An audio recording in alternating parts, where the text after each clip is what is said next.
इसे भगवान का करिश्मा कहे या कुछ और, क्योंकि सभी बनने वाली है रजत के बच्चे की माँ। जी हाँ दोस्तों, एक तरफ जब आशिका और रजत की शादी होने वाली रहती है, उसी वक्त अस्पताल से रजत को यह खबर जाती है कि रजत ठक्कर जी, आपकी पत्नी सभी की तबीयत अब ठीक है, नॉर्मल रिपोर्ट है और सभी अब माँ बनने वाली है। नर्स की यह बात सुनकर रजत चौंक जाता है कि सभी अब माँ बन सकती हैं। ये कैसे हो गया रजत को? नर्स की बातों पर यकीन ही नहीं होता है। वह आशिका से शादी करने का इरादा छोड़कर जल्दी से जाता है सभी से मिलने अस्पताल। जी हाँ दोस्तों, आप सभी के लोग प्रिय पसंदीदा सीरियल गुम है किसी के प्यार की कहानी में हुआ बड़ा चमत्कार। जब रजत अपनी माँ के कहने पर कियान की इच्छा पूरी करने के लिए आशिका से शादी करने के लिए तैयार हो जाता है, वहीं दूसरी तरफ सभी कियान को इंसाफ दिलाने के लिए अर्श से जेल में जाकर मिलती है। वह पता लगाती है कि आखिर कियान को किसने मारा। गेमिंग कंपटीशन के ऑफिस जाकर सीसीटीवी फुटेज देखती है। सभी तो कियान को किसने किडनैप किया था उसका पता चल जाता है। वह अपने मोबाइल में उस व्यक्ति का फोटो खींच लेती है और ऑफिस के बाहर ठेले पर एक आदमी फल बेच रहा होता है।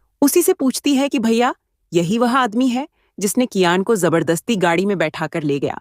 तब वह आदमी कहता है कि हाँ मैडम जी, यही वह आदमी है। इसके बाद सभी को कियान को मारने वाले का पता चल जाता है। फिर वह फोटो लेकर सभी पुलिस के पास जाती है। पुलिस कहती है कि भले ही यह आदमी आपके बेटे कियान को मारा है, लेकिन इस वक्त यह आदमी इस दुनिया में नहीं है। इस आदमी का भी डेथ हो चुका है, यानी यह आदमी मर चुका है। यहाँ तक तो ठीक था, लेकिन कहानी में जब सभी को सब के आई बाबा मना करते कि तुम्हें रजत के पास नहीं जाना है, तभी सभी की बहन कहती है कि मैं बड़े दिन से एक बात कहना चाहती हूँ आप लोग से। फिर वह बता आती है कि मैं यही कहना चाहती हूँ कि रजत जीजू और आशिक दोनों 10 दिन के अंदर शादी करने वाले हैं। इस बात को सुनकर सभी घबराने लगती है और उसको चक्कर सा आने लगता है।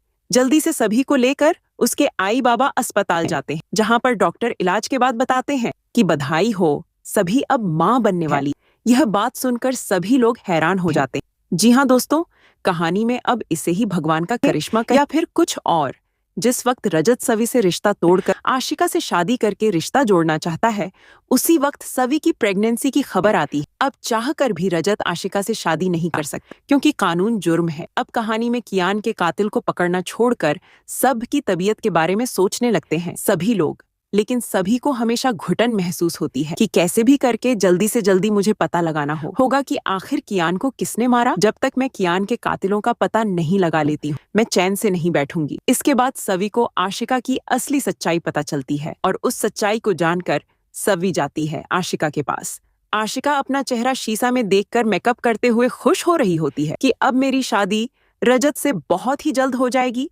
उसी वक्त पीछे से सवी कहती है कि मुझे पता चल गया है कि कियान को किसने मारा है, कि आन का असली गुनहगार कौन है। अब सभी की यह बात सुनकर आशिका के पैरों के नीचे से मानो जमीन ही खसक जाती। आशिका घबराने लगती है। आशिका सोचने लगती है कि लगता है अब मेरा भांडा फूट गया, अब मैं नहीं बचूंगी।